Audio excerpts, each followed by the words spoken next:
You don't have to answer that question. I'll answer the question. You want answers? I think I'm entitled. You want answers? I want the truth! You can't handle the truth!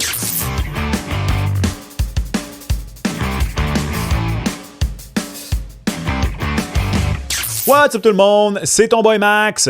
On y est au moment de l'année que plusieurs d'entre vous attendez avec impatience. Je dis le moment de l'année, mais on le fait 2 fois par année. Et là, c'est l'édition été du classement des meilleurs joueurs U23 repêchés dans la LNH de Corey Pronman. J'ai rarement vu un gars autant faire rager les bandes partisanes d'à peu près toutes les équipes en raison de où il classe les joueurs, etc. Je vous rappelle que c'est sa tentative de prédiction des carrières des joueurs. Donc, c'est une des raisons, je dis bien une des raisons, pourquoi des fois cette liste-là a l'air de ne pas avoir de bon sens.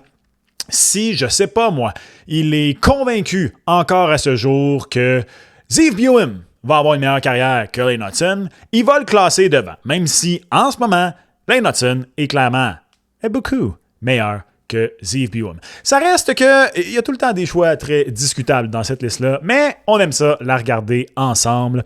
Voici à quoi ressemblait le top 10 de Pronman en janvier dernier. Donc, Macklin Celebrini était numéro 1, Connor Bedard numéro 2 et Leo Carlson venait compléter le podium. Matthew Schaefer et Logan Cooley complétaient le top 5. Wyatt Johnston était 6e. Johnston a 23 ans, donc il ne sera plus dans ce classement-là.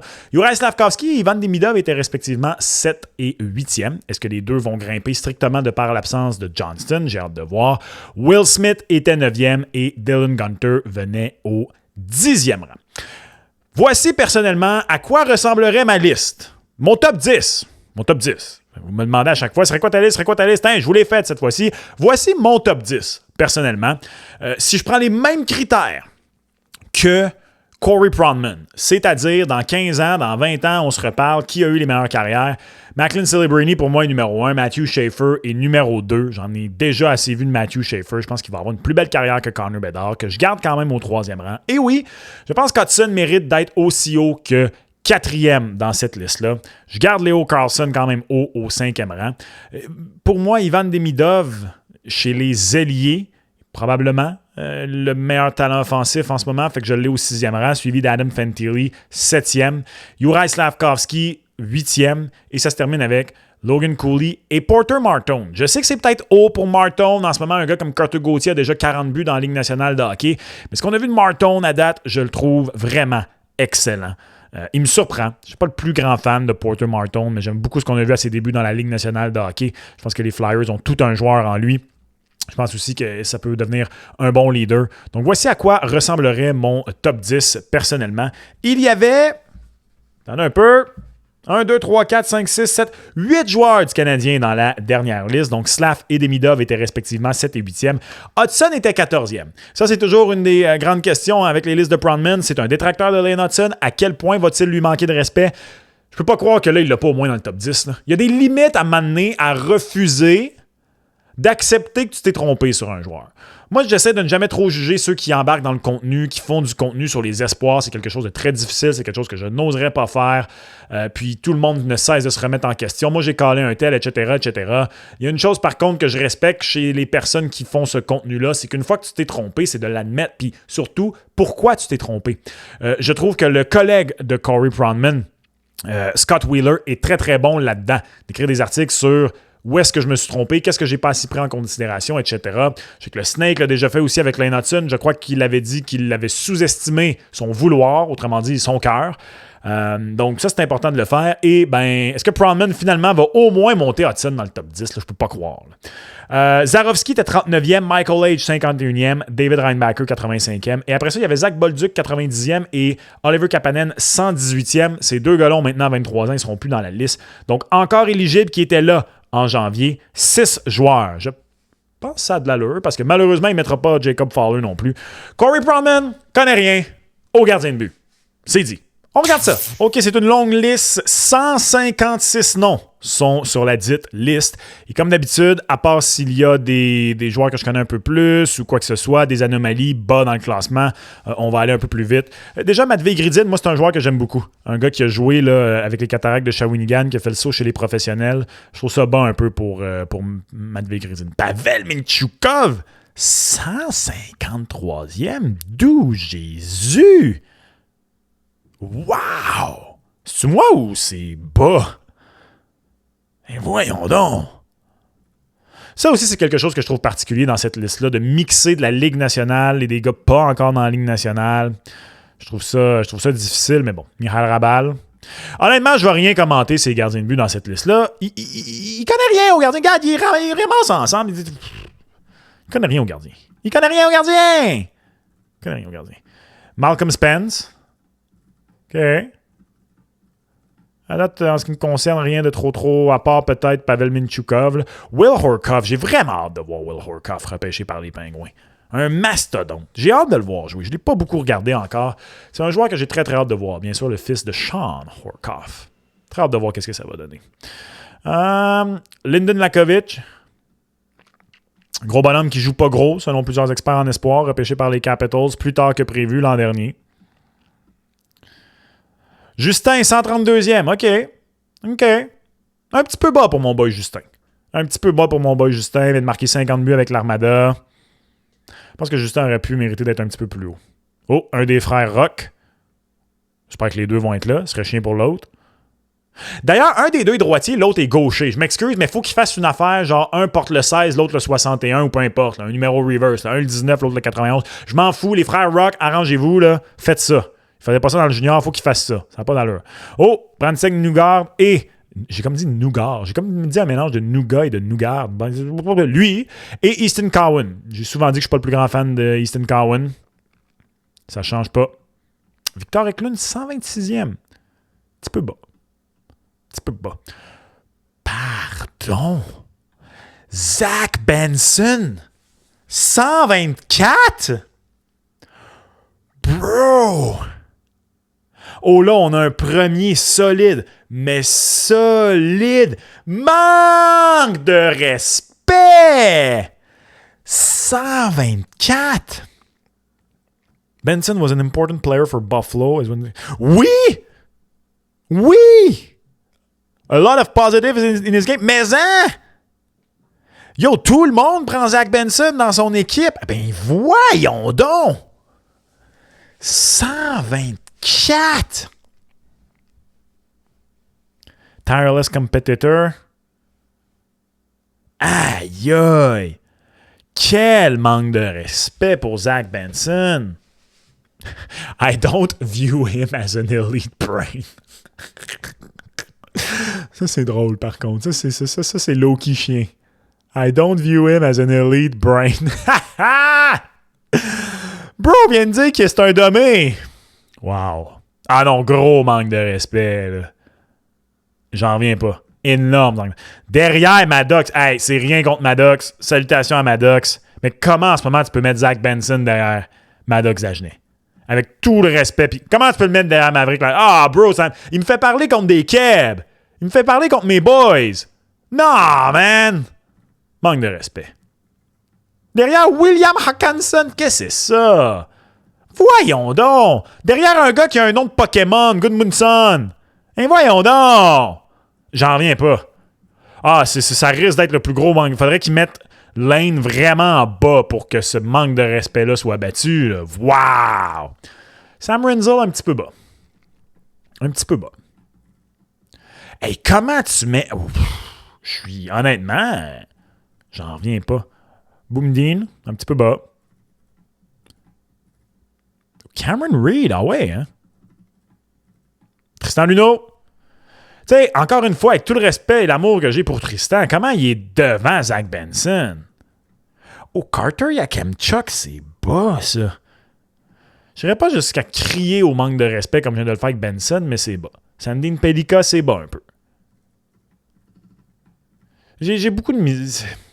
Je comprends l'exercice, là, mais j'ai vraiment beaucoup de misère à mettre des gars qui ont commencé à bien jouer dans la Ligue nationale derrière des gars au nom de Pokémon. Là. Ça me titille un brin. Marco Casper. Ouais. Je comprends pourquoi. Je comprends. Cole Baudouin. Vu qu'il y a beaucoup de potentiel quand même. J'ai hâte de voir... Ah non, je vous le dirai pas tout de suite. Je vous garde la surprise. Oh, Cole Reshny. Là, on entre dans le top 100, là, mais c'est bon un petit peu pour Cole Reshney. Bro, qu'est-ce que les Sabres de Buffalo ils ont fait? Constat Helenius 94? Constat Helenius? Il a été bon dans la Ligue américaine, il a été bon en série. Non. Qu'est-ce que t'es allé au nouveau stade des Bills, t'avais un poteau d'en face, t'as pas aimé ça, ça n'a pas de bon sens. Ça n'a pas de bon sens. Oh, Michael Age, 93. Où j'ai dit qu'il était, Michael Age? Il était 51e. Wow, quelle chute! Je comprends qu'il y a des gars qui ont été repêchés, là, mais quelle chute pour Michael Age! Ben voyons donc, toi. Ça aussi, c'est bas. Là. J'ai de la misère à imaginer qu'est-ce qui justifie ça. Average skating, average hockey sense, average compete, puis above average, sévère. Trop sévère. Je pense que plusieurs à Montréal surévaluent Age, mais lui, il le sous-évalue, à mon avis. Sous-évalue. Ben Kindle, qui vient de faire une saison complète de la LNH à 18 ans. Bro! Manque de respect! Comment t'as Noah Ostlund devant Helenius, puis surtout Benson? Ben, Helenius, ça se justifie. Ouh, Lev Shunov, 87e. Wow! Bro, les Blackhawks pourraient avoir Demidov pour jouer avec Bédard, man! Incroyable. C'est bas quand même, par contre, pour Lev Shunov. C'est trop bas. C'est trop bas pour Lev Shunov. C'est vrai, par contre, je suis d'accord avec la première phrase qu'il y a eu beaucoup de hauts et de bas. Je suis encore sous le choc de Zach Benson. Je vais être bien honnête avec vous. Comment tu mets Roger McGroarty aussi haut? Excusez, je dis tout le temps Roger, mais c'est Rutger. Comment tu mets McGroarty aussi haut? Qu'est-ce que c'est ça? Faut-tu payer Proudman pour être haut dans sa liste? Puis Benson l'a regardé probablement avec de la chou, puis il a fait une I don't care. Moi, je suis pas fan de McGroarty. T.J. Ginla, 78. Un peu bas. Un peu bas pour T.J. Ginla. Il met à best du above average. Trop bas pour T.J. Ginla. Il va être bon, T.J. Ginla. Ou Sam Dickinson. Oh, v'là Reinbacker, 73e. Donc, on est à 2 joueurs du Canadien. Et Reinbacker a monté. Age a baissé, mais Reinbacker a remonté un brin.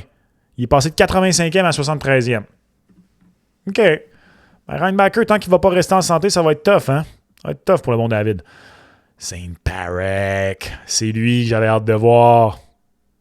Je suis pas fan de Zane Parekh. Oh, puis là, Simon Nemec qui est rendu à Calgary lui aussi. Moi, je pense que Simon Nemec va être bien meilleur que Zane Parekh pour les Flames. Moi, j'ai vraiment pas aimé ce que j'ai vu de Zane Parekh première année pro. Extremely talented offensive defenseman who can be a frustrating player away from the puck. Puis même des fois que la puck, là, se faire frapper, lui, il a pas trippé cette année. Il a pas trippé.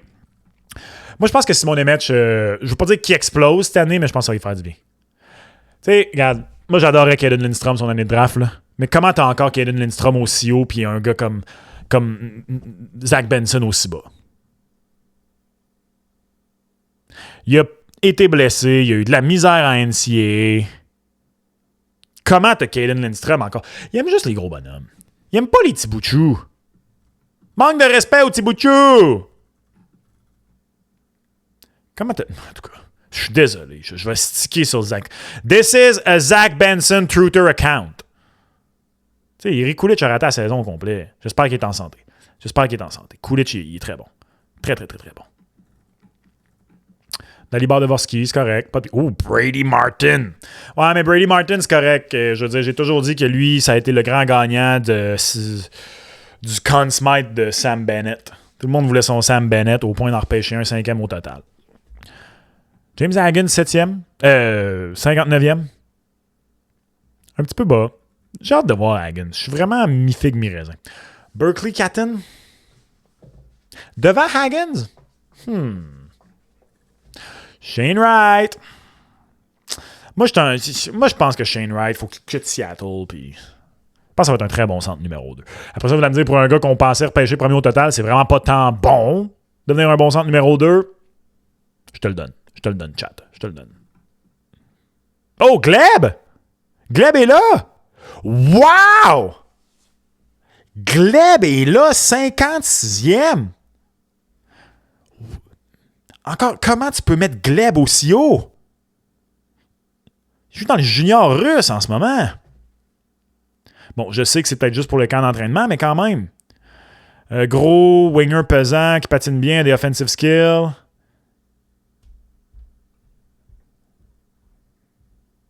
Il a une combinaison excitante de plusieurs traits. Quelques questions sur son sens du jeu et sa créativité, mais il est tellement athlétique et compétitif que c'est facile de voir un entraîneur de la LNH lui donner beaucoup de minutes. Ben, bravo aux Canadiens.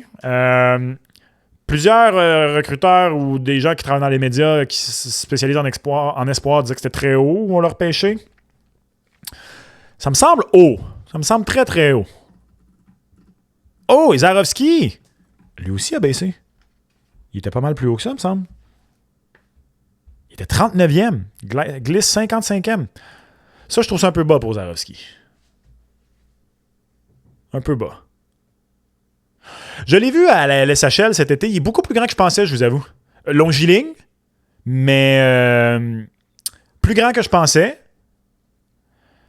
Définitivement, est-ce que ça va être un joueur de périphérie? C'est le genre de questions qu'il faut se poser. Et j'ajouterais aussi que pour ceux qui ne connaissent pas la LSHL, là, c'est la ligue de 3 contre 3 à Montréal où plusieurs joueurs de la LNH jouent pendant l'été, qui vient de se terminer. Il était là, Demidov est venu 2 fois, puis tu sais, j'étais sur le banc là, pour ces matchs-là. Là. Littéralement, je l'ai vu là, à côté de moi. Et bon, il est un an plus jeune, mais quand même, son talent ne pète pas les yeux comme Demidov, mettons. Pour vous donner une idée là, à cet endroit-là, là, où tu as quand même beaucoup de joueurs de talent de la LNH, je pense à Anthony Manta, Pierre-Luc Dubois, même un gars comme Thomas Bordelot, là, il est sans contrat, c'est un joueur de talent. T'as les frères Joseph qui sont là, bref, t'as beaucoup de joueurs. Là. Jake Evans était là, Carrier était là. En tout cas, le talent de Demidov ressort de façon phénoménale. Phénoménale. T'sais, Zarovski, tu vois son talent, mais ça pète pas autant les yeux. Encore une fois, par contre, il est 1 an plus jeune. Silayev, il l'a encore quand même relativement haut. OK. Je regarde pas les gardiens de but. Shout-out à Joshua Ravensborgen, mais je regarde pas les gardiens de but. Il connaît pas les gardiens de but. Il y a beaucoup de gars que je suis surpris de voir aussi haut. Là. Daxon Rudolph, c'est haut quand même. Mais en même temps, ouais, pas tant. Pas tant. Comment Julius Mittinen est là aussi haut, tu sais? Jack Nesbitt, je peux accepter ça. Frank Nazar. Plusieurs encore ont dans le travail dans la gorge à Montréal. Parce qu'il aurait pu être repêché à la place de... Wow! À la place de Kirby Dach. Quelle chute pour Matvei Mishkov. Quelle chute pour Matvei Mishkov à la suite de sa 2e saison. Faut qu'il arrive en forme, il faut qu'il pète la ligue, lui, à l'an 3. Faut qu'il pète la ligue à l'an 3. Moi, le premier, regardez, je parlais de mea culpa. Tout semble indiquer pour le moment qu'il faut faire un mea culpa à Kent Hughes de ne pas l'avoir repêché. J'ai à Kent Hughes, mais à l'Organisation du Canadien. Ah ouais, c'est ma chèvre, hein? Ouais, c'est correct, c'est ma chef. Snuggerud m'a pas déçu, même un petit peu déçu cette année. Ryan Leonard, 32. C'est un petit peu bas pour Ryan Leonard. Un petit peu bas. High-end compete et c'est tout. Je l'ai trouvé très, très bon. Will Smith, 31e. Je suis encore un peu mi-figue, mi-raisin sur Will Smith. Je pense qu'il va être un talent offensif pur. Je sais pas si c'est un gars qui va leader une équipe. Puis, regarde, il n'y aura pas à le faire, il y a Celebrini, là, mais mettons que ça n'avait pas été le cas. Là. Ah, que Sean Aitchison, c'est ben trop haut. Voyons donc. C'est ben trop haut. Ben trop haut. Oh, Ziv Buem a beaucoup reculé. Les débuts de la Ligue nationale, dans la Ligue nationale de hockey de Ziv Buem sont un peu décevants. Un peu décevants.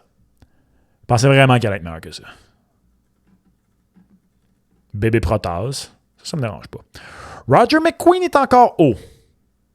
Pour un gars qui a juste du average puis du above average, c'est un petit peu haut. Caleb, baby! Come on, plus haut que ça, mon Caleb. Ah! Les garçons de Caleb. Caleb et Caleb. Plus haut que ça pour Caleb. Voyons donc. Il a été blessé cette année. Ça n'a pas aidé. Mais s'il avait joué toute l'année, il aurait tellement dominé à Q.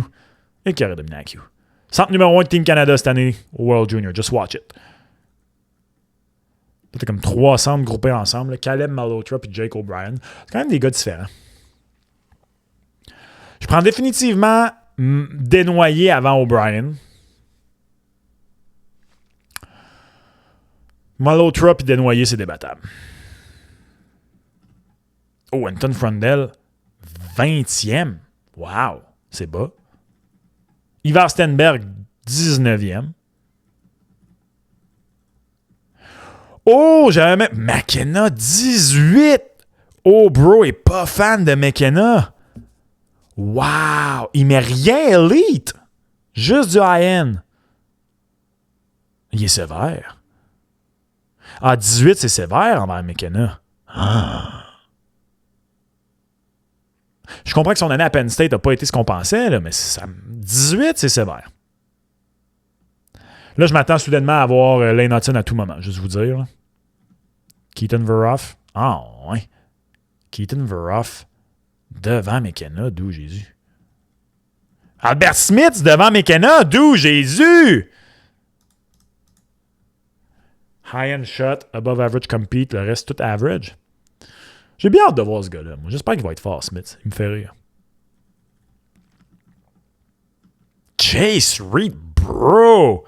Lui, il a dit tous les défenseurs repêchés top 10 avant McKenna puis Stenberg. Je dis avant McKenna, mais avant McKenna et Stenberg. Mais voyons donc.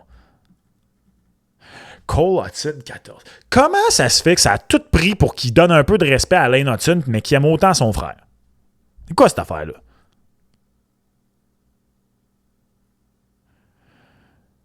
Intelligent defenseman who projects to run a power play. Oui. Great at finding, oui. His offensive playmaking isn't quite as elite as Lane. Non, mais je l'aime plus, apparemment. Ben voilà, Cole is a bit bigger and more physical. C'est pour ça. Tu sais, ben ça, il va mettre Lane juste devant. Oh, Porter Martin, 13e. Ça, j'aurais pensé que c'est le genre de gars qui aime. Il va-tu avoir mis Lane dans le top 10? Y a-tu osé? Y a-tu enfin reconnu ses erreurs? Y a-tu mis Lane dans le top 10? Cutter Gauthier, 12e.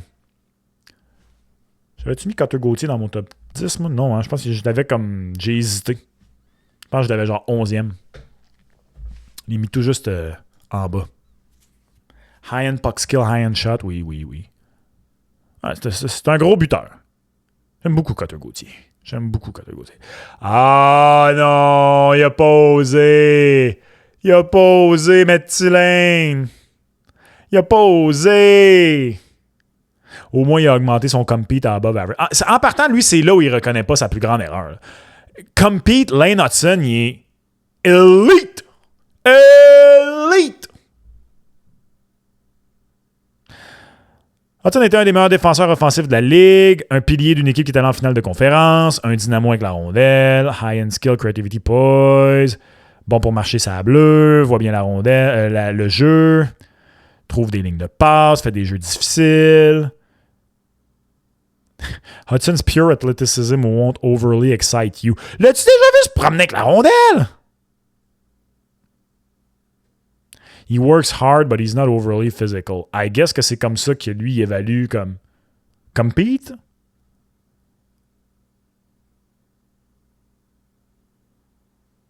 Manque de respect. OK, top 10. Michael Misa. Je comprends qu'il a été repêché 2e l'an dernier, mais il le met above average dans tout. Il s'est pas badré. Ah! C'est donc bien drôle. C'est vrai qu'il a été meilleur dans la deuxième moitié de saison, par contre, comme il dit au début de son texte. Michael Misa, pour le moment, c'est trop. Pour le moment, Michael Misa, c'est trop. Adam Fantilli, je l'avais dans mon top 10, effectivement. Ça, c'est bien correct. Je suis d'accord aussi avec le fait que c'est des hauts et des bas Fantilli depuis qu'il est arrivé. Sans contrat au moment où j'enregistre cet épisode, juste vous dire. Oh, Demidov, 8e, il n'a pas bougé. Demidov n'a pas bougé. Il y a un gars devant lui qui... Donc, il y a un gars qui a jump Demidov. Parce que Johnston n'est plus là, puis il était devant lui. Qui peut l'avoir jump? Parce qu'on dirait que tous les hauts choix au dernier pêchage sont derrière lui. Qui a jump Demidov? Qu'est-ce qu'il lui donne comme note? Below average skating. Je comprends qu'il y a un awkward stride à la Malkin, là, mais... Puck skill high-end, hockey sense high-end. Ouais, à part below average skating, je suis d'accord avec le reste. Là. Quand même. Il y a encore Slav devant, donc 7e. Seneca! il a monté Seneca devant Demidov. Ben, ils ont eu des chiffres tout à fait similaires, donc, je veux dire, je suis pas d'accord, mais c'est justifiable. C'est pas du rage bait, c'est pas tiré par les cheveux. Il a aussi été repêché devant lui. Au moment où on se parle, je prends Demidov avant Seneca, mais ça se défend. Ça se défend tout à fait. OK, donc Slav a monté. Slav va être dans le top 5. Logan Cooley, 6e. Cooley a baissé, donc, ça veut dire? Ouais, Cooley était 5e. Ben, il a juste swappé Cooley puis Slav. Honnêtement, je prends Demidov avant Cooley. Je prends Ivan Demidov avant Cooley. OK, top 5. Leo Carlson. Slav est rendu devant... Non, Slav est rendu à 23 ans, puis j'ai complètement manqué ma vidéo, moi, là. Non, Slav n'a pas 23 ans. Ah, il a baissé Carlson de 2 rangs. Ah, mais Slav va être 4e. Là. Il ne peut pas être devant le Big 3. Là. Il ne peut pas être devant Celebrini, Bedard ou Schaefer. Mais Slav, 4e. Imaginez à quel point j'ai la cave si Slav est là. Il faut que j'aille voir. Là. OK, Slav est là. Wow! Puis il est dans un tier plus haut. Je prends encore Carlson avant Slavkovski. Oubliez les contrats, là. Oubliez les contrats. Écartons les contrats. Ça n'a pas rapport les contrats. Je pense que Carlson va avoir une meilleure carrière que Slav. Special combination of size, speed and skill, oui. Mais qu'est-ce que Slav a fait, mettons, en série pour justifier de monter? Tant mieux. Et tant mieux que Slav, de plus en plus, est reconnu comme un gars que même s'il ne fait pas 90 points, qui a une combinaison d'atouts assez unique. Puis c'est vrai que Slav, quand il est dans sa game, c'est un monstre. Il montre de plus en plus de situations où il l'est dans sa game. De là à le mettre devant Carlson, pas sûr. Devant Cooley, oui. Devant Seneca, oui. Puis je pense que je prends encore Demidov avant Slav. Personnellement, c'est Demidov que j'aurais monté aussi haut. Puis j'aurais eu Slav peut-être tout juste derrière Carlson. J'aurais mis... en fait, j'aurais mis Carlson 4. Demidov 5, puis Slav 6. C'était-tu ça mon top? C'était quoi mon top? Ouais, c'était de ça en fait. Ah non, j'avais Fantilli devant Slav. Bravo, respect à Slav. Oh, il y a Schaefer derrière Bedard. Je peux comprendre qu'après juste 1 an, tu te gardes encore des réserves par rapport Schaefer-Bedard. Je peux comprendre ça. Surtout qu'avant de se blesser, Bedard était parti pour la gloire. Mais j'ai été tellement impressionné par Schaefer. Là. Ce que Schaefer fait, c'est assez phénoménal. Comme un recrue qui avait pratiquement pas joué l'année d'avant. MVP de son équipe, man. Marqueur de but, tout ce que tu veux. Bon en défense. Schaefer, c'est un paquet complet. Ah oui, il y a le paquet bien complet. Et c'est un bon garçon. J'ajoute ça. Très important. C'est bizarre qu'il donne juste Hockey Sense High-End puis tout le reste above average. Il devrait enlever ça, le Skills Grade, parce que ça n'a pas l'air d'avoir bien de sens. Beau patineur, ouais. Fait qu'il va y avoir Bedard numéro 2. Ça, c'est le tier All-Star. Il y a Slav dans un tier avec Schaefer et Bedard. Et Celebrini, tu dans son propre tier? Ouais, Celebrini dans son propre tier. Elite, high-end, above average. Bedard, lui, c'était quoi? High-end, above average. Dans le fond, il y a juste Celebrini qui est elite à quelque chose. Ça, je peux comprendre. Tout dépend de ta façon de voir le terme elite. Mais remarquez une chose, hein? 1, 2, 3, 4, tous des premiers choix au total. Et avec le recul, finalement, le choix de Juraj Slavkovski, c'en est un qui commence à bien vieillir pour le Canadien. Non seulement par rapport à son année, mais même par rapport aux autres premiers choix au total. Je prends Slavkovski devant un Lafrenière, je prends Slavkovski devant un Owen Power. Dans quelques années, on regardera, mais peut-être qu'on prendrait Slavkovski devant un McKenna, particulièrement en série, à voir. Il est beaucoup trop tôt pour avoir cette discussion-là, là, mais c'est tout à fait raisonnable de penser ça. Il manque toujours de respect envers Lane Hutson, quoique moins d'avant. L'ultime manque de respect de cet épisode, c'est Zach Benson. D'où Jésus! Mais ce que je retiens, c'est que, encore une fois, Même si le Canadien s'est rendu en finale de conférence, il y a encore un des meilleurs jeunes noyaux. Donc, on a Slavkovski, Demidov, Hudson, Zarovski, Hage, Reinbacher et on a Gleb. Donc, on a 7 joueurs sur la liste, encore une fois, pour le Canadien de Montréal, dont plusieurs très hauts.